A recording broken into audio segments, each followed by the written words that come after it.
আসসালামু আলাইকুম। সেদিন ছিল শুক্রবার, তাই অনেক দিন পর পেজে নিয়ে আসলাম ফ্রাইডে স্পেশাল ব্লগ। আমি আগে প্রায় সময় ফ্রাইডে স্পেশাল ব্লগগুলো ছাড়তাম, বাট এখন আমার সময় হয় না। আমি আর আগের মতো সময় পাই না, আর ফ্রাইডে স্পেশাল ব্লগগুলো আমার ছাড়াও হয় না। তো চলুন আজকে একটা শেয়ার করি আপনাদের সাথে ফ্রাইডে স্পেশাল ব্লগ।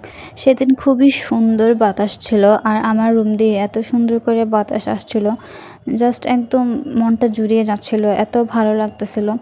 বাট সেমভাবে সূর্যের তাপটাও ছিল, এত গরম ছিল সেদিন। তাই হয়তো মহান আল্লাহ তাআলা আমাদের একটু রুহের শান্তির জন্য এরকম সুন্দর বাতাসও দিয়ে দিয়েছেন।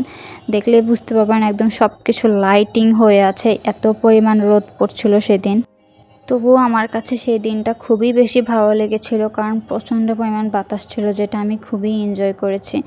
তারপর আমার খাটের এই খালি জায়গাটার মধ্যে একটু ডাস্ট ছিল, সেটা আমি ক্লিন করলাম, আর ক্লিন করে পড়তে বসে গিয়েছিলাম, যেহেতু আমার রানিং এক্সাম চলতেছিল।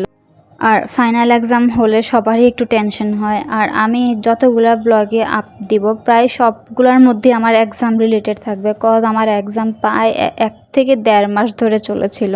সো যদি আপনারা বোর হয়ে যান তাহলে কিন্তু একটু ক্ষমা সুন্দর দৃষ্টিতে দেখবেন। আর যেহেতু ঠান্ডা চলে আসছে, উইন্টার সিজন চলে আসছে, আমার মতো যারা অভাগী আছে যে উইন্টার একদমই সুইটেবল না বডির জন্য, তারা কিন্তু এই জিনিসটা নিয়ে নিতে পারেন। আমার কিছুদিন পর পরই গলা বসে যায়, কথাই বলতে পারি না। এখনও যদি আপনারা খেয়াল করেন তাহলে বুঝতে পারবেন যে ভয়েস ওভারে অনেকটা জায়গায় আমি মাঝে মধ্যে থেমে যাই। তো যার কারণে আমি এটা ইউজ করি আর কি। যাদের আপনাদের সমস্যা আছে ঠান্ডা, তারা কিন্তু আপনারা এটা ইউজ করতে পারেন, গলাটা খুবই ভালো থাকবে। দেন আমার বোন দেখি যে ও টিউশন শেষ করে, মানে টিউশন পড়ে এসে আমার জন্য আসার সময় বেল নিয়ে এসেছে, সাথে এগুলাও অনেকগুলো নিয়ে এসেছে। আমি বলেছিলাম যে শেষ হয়ে গিয়েছিল, ও আমার জন্য নিয়ে এসেছিল। ও জানে যে আমি বেল পছন্দ করি, তাই আমার জন্য বেল নিয়ে আসছে। আমার মতো এরকম একটা কিউট আর লক্ষ্মী বোন কার কার আছে সবাই কিন্তু একটু মেনশন দিয়ে যাবেন আমার এই ব্লগে। তারপর দেখি যে আমার আপু আসার সময় ডিসকন নিয়ে আসছে। তো আমার যেহেতু ঠান্ডা, আমি অত একটা খাইনি, আমি জাস্ট একটু খাইছি। যাই হোক, যে আমার লোভ তো আর সামলানো যায় না, তাই আমি একটু ট্রাই করলাম, তারপর ওদেরকে দিয়ে দিয়েছি, আমি আর খাইনি।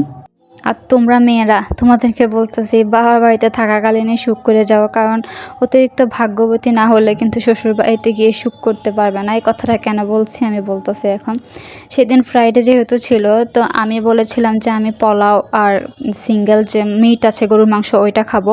তো আমার ছোটো বোন এটা বলছে, বাট আমার মেজো বোন বলছে যে ও বিরিয়ানি খাবে। তো ওর জন্য আলাদা করে বিরিয়ানি, আমার জন্য আলাদা করে পোলাও গরুর মাংস, আমার বাবার জন্য ভাত গরুর মাংস, আম্মু সব কিছু এভাবে আলাদা আলাদা করে রেঁধে দিয়েছিল।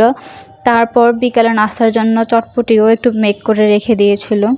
সালাদ কেটেও একদম সব রেডি করে রেখে দিয়েছিল, যাতে আমাদের খাওয়ার সময় কোনো প্রকার ডিস্টার্ব না হয়। তাই তোমাদেরকে বলছি, অতিরিক্ত ভাগ্যবতী না হলে কিন্তু শ্বশুরবাড়িতে গিয়ে এনজয় করতে পারবে না। যতটুকু এনজয় করার বাবার বাড়িতেও করে যাও।